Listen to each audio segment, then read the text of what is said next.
that's happening, and it's not a woman's battle. It's the he for she's that have to step up and defend our girls, defend your daughters, defend your women, defend your sisters, defend your mothers, defend mentally challenged people. I mean, in Kenya, the youngest is 5 months, right? And the oldest is 83. Mental challenged women or children are not spared.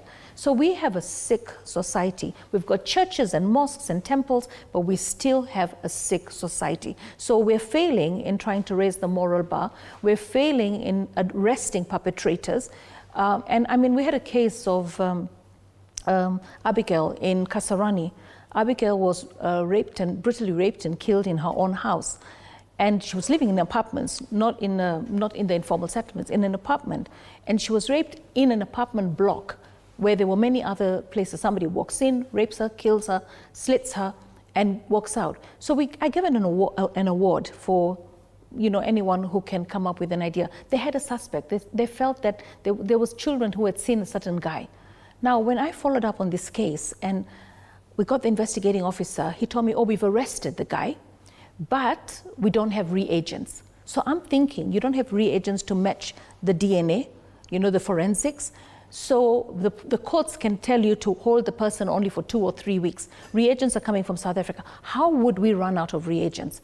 So when the mother called recently to ask what's the status on my daughter's investigation, the investigating officer tells her, I have more than one case. Yours is not the only file. So insensitive. So we have a problem in that we're not taking gender-based violence seriously. So what? Unless it happens to your family members, you'll take it seriously. Perpetrators are compromising prosecutors. They are not taking the cases seriously.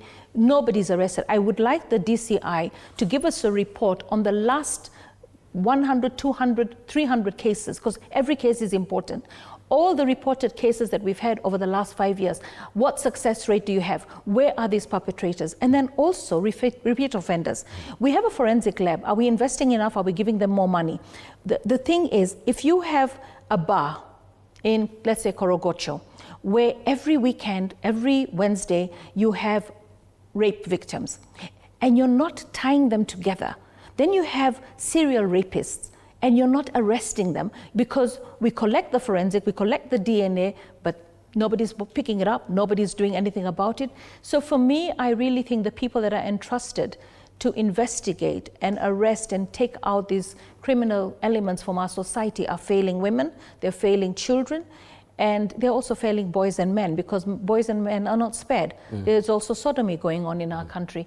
And I feel saddened that the DCI is not taking this issue very seriously. I'm going to go before the committee and give them the list, and I want them to tell me what is their success rate. How many perpetrators have they put behind bars?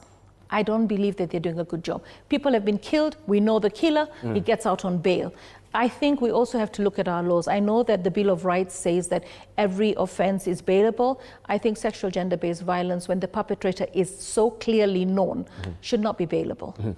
But let me ask you, since you're talking about he for she, and we have, of course, history bearing with us that patriarchy has been one of the key proponents of exacerbating gender-based violence. But if you're coming to this dispensation that we're living in, where people are more educated, they're more informed, would we be still having hang-ups on the patriarchy? Is it still so backed in the coding of our society that is affecting and steamrolling gender-based violence? I think because women have become a little bit more successful, right? The self-esteem of men in handling women has been lowered.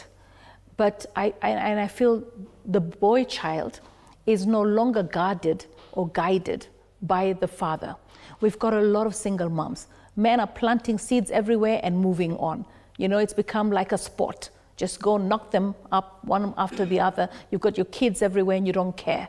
So these kids are growing up without role models, and it's a big problem. So we need to have a lot of mentorship about what it is to be a decent man, what it takes. We have the circumcision rites, okay? And people go through that process and they're supposed to be taught. I say the cut doesn't make you a man.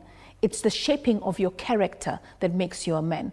And who is shaping the character? The mother is a single mom, she's busy working, and she's trying to earn a living. The boy is raised by the mtaa. The mtaa is full of people who take drugs, take alcohol, who don't drop out of school because they have no money to go to school.